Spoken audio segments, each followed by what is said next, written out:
بيقولوا يا جماعة تذاكر التالتة شمال نفذت،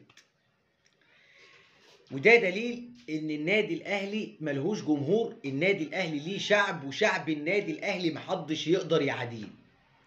الكلام من هنا طالع من واحد من جمهور النادي الاهلي ومن جماهير النادي الاهلي الى نادي الطموح ونادي المكايدة والمحسوبية والى شويلة الرز وخدامين البهوات وخدامين الفلوس داخل نادي المكايدة والمحسوبية ونادي الطموح، اللي بالمناسبة النادي ده اتوضع داخل مصر علشان يبوظ المنظومة ويبوظ الكرة المصرية.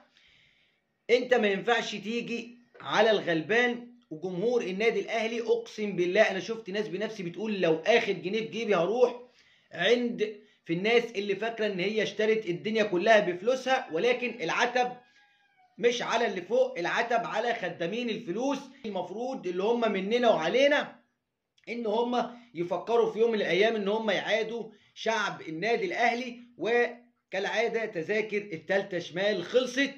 يا رب ركابكم ما تكونش بتخبط في بعضها، ويلا بينا يوم 22 نشوفكم ان شاء الله يوم الاثنين واحنا بنحط عليكم تاني.